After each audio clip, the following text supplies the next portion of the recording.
Donc il me revient la difficile place d'une intervention à midi le dernier jour. Donc je vais essayer de pas dépasser le temps et quand même vous intéresser. Donc je présente ici, je suis sociologue. Donc Laure Pitty, universitaire à l'université Paris 8 Saint-Denis. Et chercheuse dans un laboratoire du CNRS qui s'appelle le CRESPA. Et je présente les résultats d'une enquête en cours menée avec ma collègue Audrey Mariette, qui n'est pas là. Donc je parle en nos deux noms. Et notre propos est de rendre compte devant des médecins généralistes de cette enquête qui porte donc sur le choix d'exercer la médecine générale en territoire populaire. Et je voudrais donner un élément de précision dans ce point d'introduction sur le fait que par territoire populaire, on entend des territoires classiquement classés dits politiques de la ville, mais pas uniquement, un ensemble de territoires où la population est globalement précaires ou socialement défavorisés. Et ce qui nous intéressait, c'était donc d'étudier dans ce travail, dans une perspective sociologique, les pratiques et les praticiens de santé. Donc, comme on le discutait dans un débat hier, par praticiens de santé, on entend des professionnels de santé, mais parfois plus larges, je vais y revenir, pas professionnels, enfin professionnels du soin et plus large, et dans l'objectif donc d'analyser l'impact de ce territoire et des caractéristiques sociales de sa population sur le travail médical, essentiellement ici, mais pas uniquement, et du coup d'étudier les évolutions de la médecine générale en lien avec ce qu'on appelle la question sociale, à savoir la prise en charge difficile parfois, chronophage pour beaucoup, de patients en situation socialement défavorisée. Donc pour la méthode, il y a donc une enquête qui est une enquête au long cours, ça fait 3 ans qu'on la mène, et qui ne prend pas tout notre temps, puisque nous aussi on a un temps dédié à l'enseignement et à des tâches administratives, je le rajoute. Donc avec un volet quantitatif, une exploitation secondaire de l'enquête des MOMED, alors sur son volant Île-de-France, on ne s'était pas parlé avant, mais c'était intéressant, et sur son volant aussi Île-de-France et Paris-Ouest, enfin Île-de-France-Paris, pardon, et Ouest et Nord, on a participé à la conception du guide d'entretien sur les centres de santé et plus particulièrement donc sur le 93 avec Yannick Ruel dont vous parliez tout à l'heure. Des questionnaires qu'on a aussi administrés auprès de médecins généralistes, salariés et libéraux sur 1/5 de la population de la ville sur laquelle on travaille, en l'occurrence Saint-Denis, donc en Seine-Saint-Denis, et un volet qualitatif avec des entretiens semi-directifs avec 62 personnes. 66 entretiens au total, puisque certains nous les avons revus. Des entretiens longs, qui sont généralement d'1h30 minimum à 2h, 2h30. Et je tiens à chaleureusement remercier l'ensemble des professionnels de santé qui nous ont accordé beaucoup de temps sur ces entretiens très intéressants. Des observations directes répétées du travail médical, social et administratif. J'ai donc personnellement observé des consultations dans un centre municipal de santé auprès de 4 médecins généralistes et dans 2 services hospitaliers avec des internes en médecine générale au centre hospitalier de Saint-Denis. Donc là encore, un grand merci à celles et ceux qui nous ont et singulièrement m'ont accueillis. Donc pour commencer les résultats de cette enquête, un point sur les contextes d'exercice de la médecine générale à Saint-Denis. Donc vous voyez qu'il y a un enjeu démographique fort, avec aussi une caractéristique propre qui est celle d'une forte proportion de médecins salariés, et notamment de médecins salariés en centre de santé, historiquement municipaux, mais aujourd'hui aussi associatifs. Donc ça a à voir, je ne développerai pas, faute de temps, mais on pourra échanger dans les questions, avec l'histoire de cette commune, qui est une commune communiste de longue date, l'histoire de ce qu'on appelle la banlieue rouge en Île-de-France, et donc d'un investissement ancien sur des questions de santé, compétences régaliennes, mais aussi compétences différemment saisies par les collectivités territoriales.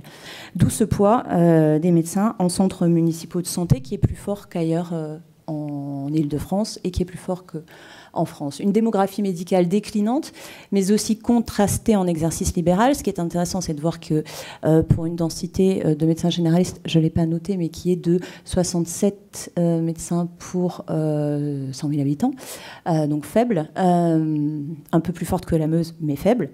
Il y a 2 tendances contrastées, un vieillissement des professionnels de santé et une proximité des départs en retraite, mais en même temps, une proportion plus importante de médecins de moins de 40 ans, plus importante qu'en Île-de-France, qui fait un premier résultat, à savoir que ce territoire est, contrairement à ce qu'on dit souvent dans sa couverture médiatique, plus attractif qu'il n'y paraît. Et donc nous, ça nous intéressait de travailler sur pourquoi des jeunes médecins viennent s'installer en Seine-Saint-Denis à un moment où, quand on a commencé l'enquête, la couverture médiatique de ces territoires, qui reste encore d'ailleurs, était très fortement liée à des questions sécuritaires, questions qui se posent bien évidemment, mais questions qui ne sont pas uniquement présentes dans le paysage local.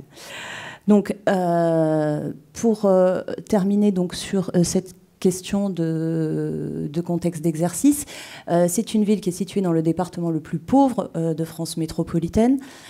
J'exclus évidemment les dom-toms ici, avec un fort taux de chômage, des actifs occupés quand ils le sont dans des emplois dits à bas statut, donc des emplois d'ouvriers et d'employés. Une très forte proportion d'étrangers, vous le voyez, 4 fois plus que la moyenne nationale. Et à Saint-Denis, une population, donc parce que pas le temps de mettre toutes les données pour la Seine-Saint-Denis et pour Saint-Denis, une population de une plus forte proportion de bénéficiaires de la CMUC qu'en France et en Île-de-France. Donc, 2 points de résultats. Qu'est-ce qui conduit, quels sont les déterminants et les points d'attraction de ce territoire pour venir s'y installer. Bon, quelles sont les difficultés aussi, mais dans un premier temps, donc, je vous ai mis quelques extraits de verbatim. D'un point de vue médical, c'est passionnant, et d'un point de vue social, c'est très riche. Premier point, on ne vient pas à Saint-Denis par hasard. Ça, c'est quelque chose qui a été récurrent dans l'enquête. Mais on ne vient pas par hasard n'est pas expliqué de la même manière selon les générations de médecins.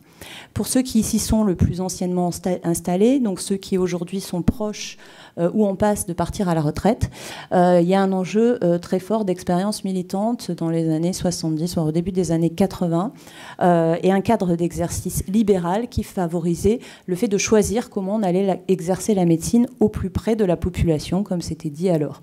Des expériences de l'humanitaire aussi. Pour les jeunes générations, ce que nous appelons, en tant que sociologue, la socialisation se fait par l'expérience du territoire à l'occasion des stages chez le Prat. Et ça, c'est un des éléments qui pour moi est une vraie découverte dans cette étude, qui est combien eh bien, ce qui pouvait être des idées préconçues du territoire, voire des idées souvent véhiculées, sont démontées à l'occasion du stage chez le praticien, et combien des réseaux de maîtres de stage se mettent en place qui parviennent à faire venir, intéresser et ensuite faire travailler sur ce territoire des jeunes médecins. On a donc, et qui généralement travaillent, je vais y revenir, en exercice regroupé, plus fortement en centres municipaux de santé à Saint-Denis, vu le tissu de centre municipal, mais aussi en maisons de santé pluriprofessionnelles. Donc on a 2 générations, une même préoccupation sociale sur laquelle je vais revenir dans un instant. Ce qui est intéressant, c'est que, pour le coup, à l'aune de cette étude, on a tendance à à mes yeux, il faut ne pas opposer libéraux et salariés, à la fois sur l'enjeu qui est de la prise en charge sociale effective de ces patients et sur l'enjeu de l'exercice regroupé et de la coordination des soins. Les libéraux sont plus anciennement installés et le choix de l'exercice libéral était lié à un choix de liberté de la pratique. Les jeunes sont plus fortement attirés par l'exercice regroupé et par l'exercice salarié pour les opportunités que ça peut offrir en termes de gestion du temps, comme on l'a vu dans les autres présentations.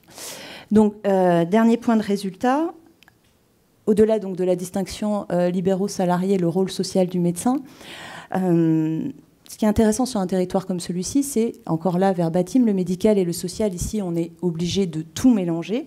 Comment ça se traduit dans l'activité médicale quotidienne par un travail varié avec une importance de la prévention et qui est plus particulièrement souligné par les médecins généralistes jeunes dans l'étude, donc 35 à 40 ans ou plus.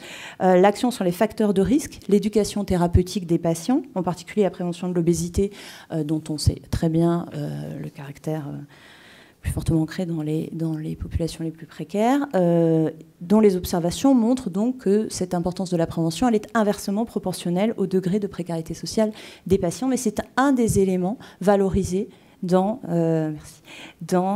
l'étude.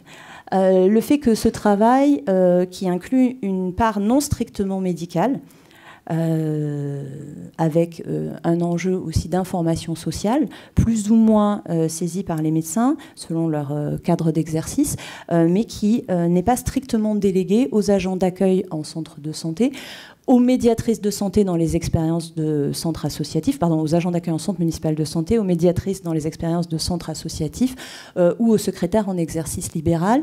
Il y a véritablement un va-et-vient entre les différentes catégories d'acteurs présentes dans ces formes d'exercice regroupées qui font que la durée de la consultation est plus de 20 minutes que de 15, ce qui pose aussi des questions, on en parlait tout à l'heure, avec les directions des centres de santé qui sont garantes d'objectifs de rentabilité. Et c'est un terme qu'on voit plus que d'équilibre budgétaire, un objectif de rentabilité. En tout cas, les médecins de l'étude tiennent sur la possibilité de pouvoir faire des consultations jusqu'à 20 minutes. Et donc, il y a ce qu'on appelle des bricolages sur la tenue des plannings. La traduction en acte de ce rôle social du médecin, elle est aussi dans une forte valorisation du travail en équipe. Je le disais, avec un rôle fort des infirmières en centres municipaux de santé, des médiatrices en centres associatifs, des secrétaires dans les cadres d'exercice regroupés de libéraux. Alors, il y a des maisons de santé qui sont en train de se monter à Saint-Denis et qui montrent aussi l'intérêt de vouloir exporter ce type d'expérience de centres municipaux de santé aux maisons de santé pluriprofessionnelles. On a des médecins qui travaillaient anciennement au centre municipal de santé qui passent en MSP. Et je trouve ça particulièrement intéressant. L'inverse est plus rare.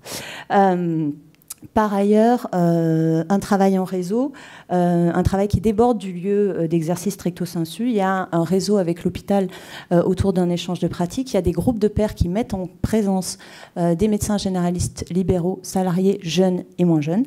Et c'est un des points qui font l'attrait combiné de la médecine générale à l'issue de cette étude.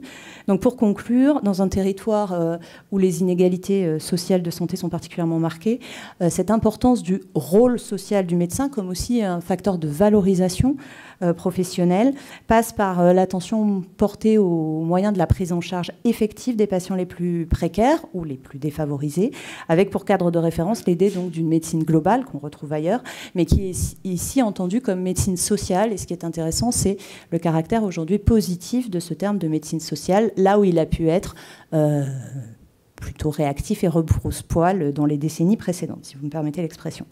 L'étude montre cependant que les pratiques induites par cette prise en charge globale font débat. Pour les uns, il importe, et ce débat, on l'a vu hier d'ailleurs dans la table ronde avec les collectivités territoriales, pour les uns, il importe d'accompagner les patients dans une morale du droit commun, donc vers un accès, par exemple, à des droits sociaux effectifs.